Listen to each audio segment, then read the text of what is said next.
Hello everybody. आज हम ये सिद्ध करने वाले हैं यदि किसी चतुर्भुज के सम्मुख कोणों के किसी भी युग्म का योगफल 180 डिग्री हो तो वह चक्रीय चतुर्भुज होता है। ये वृत्त नहीं होना चाहिए, केवल ये चतुर्भुज होना चाहिए ए बी सी डी।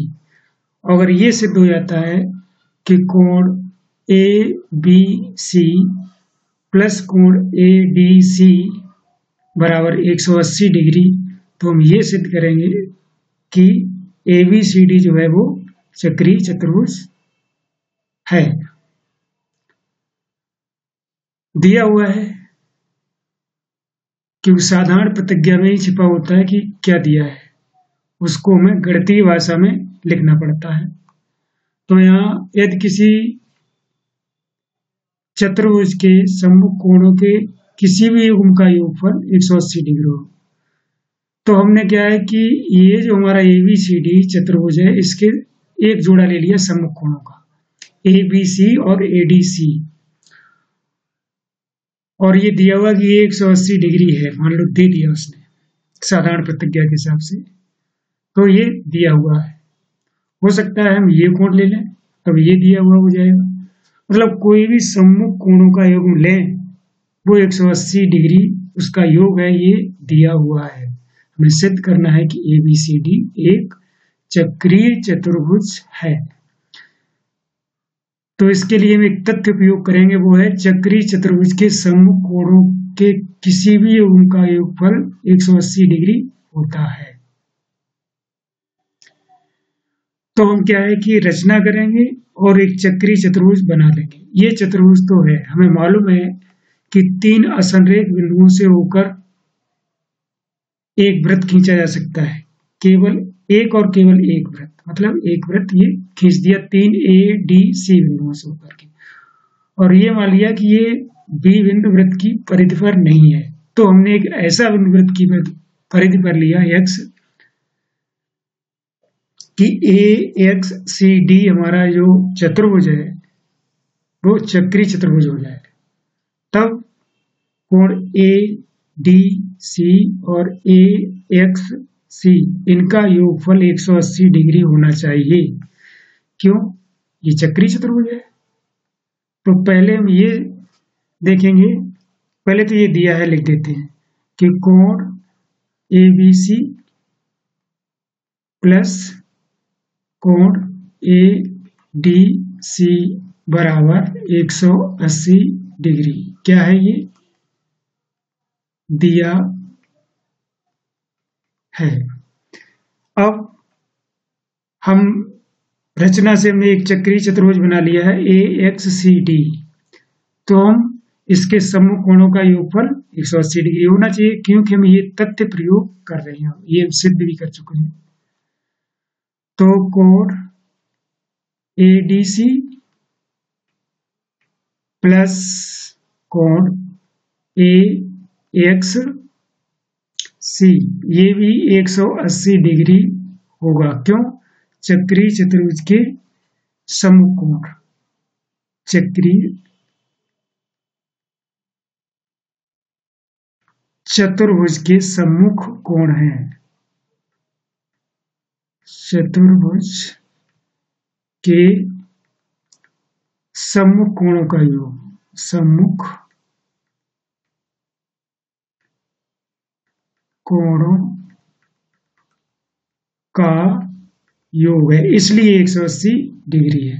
अब दो तथ्य हमारे पास आ गए, A B C plus A D C बराबर 180 दिया है, और A D C plus A X C बराबर 180 डिग्री दिया हुआ है। हम इन दोनों तथ्यों को बराबर रखेंगे, क्योंकि पहले दो कोणों का जोड़ भी 180 है, दूसरे दो कोणों का जोड़ भी 180 है। तो हम इसको समीकरण 1 और इसे 2 देते हैं और हम इन्हें बराबर रखेंगे। समीकरण 1 तथा 2 से हम इन दोनों को बराबर रखेंगे। यहाँ पे लिख देंगे समीकरण 1 तथा 2 से कोण ए बी सी प्लस कोण ADC बराबर कोण ADC प्लस कोण AXC। ये ADC कैंसिल, यानी कि कोण ABC बराबर होगा कोण AXC। अब A से A मिल रहा है, B से C से C मिल रहा है, तो इसका मतलब B बराबर X होना चाहिए, अर्थात B बिंदु जो है वो X बिंदु पर ही है। अर्थात ये B बिंदु X पे जब आएगा, या फिर ये कोई X बिंदु B पर है, तभी तो ये दोनों कोण बराबर हो जाएंगे। मतलब ये हुआ कि X बिंदु B पर है, ये यहाँ पे आ गया, तो हमारा जो AXCD चक्रीय चतुर्भुज है तो ABCD भी चक्रीय चतुर्भुज होगा। क्यों? क्योंकि X बिंदु वास्तव में B बिंदु ही है, अर्थात ABCD एक चक्रीय चतुर्भुज होगा। यानी अर्थात यहाँ पे लिख सकते हैं, अर्थात X बिंदु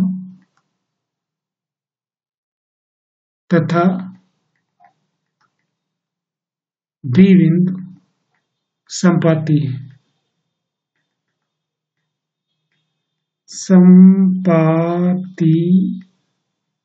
है। मतलब X B पर है, तो जब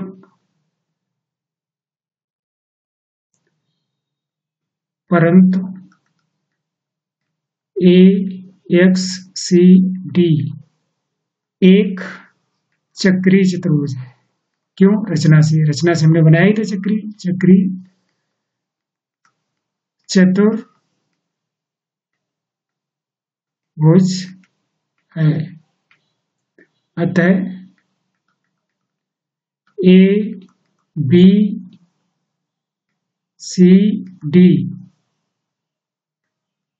B एक चक्रीय चतुर्भुज होगा, B एक चक्रीय चतुर्भुज है।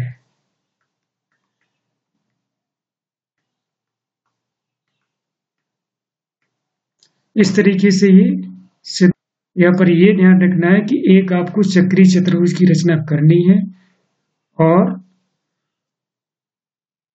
उससे ये सिद्ध करना है कि इसके सम्मुख कोणों का योग 180 है, और एक ही दिया हुआ तथ्य वो यूज करना है और दो समीकरण बनाने हैं, दोनों की योगफल जो आएगा वो 180 डिग्री उसे बराबर रखे।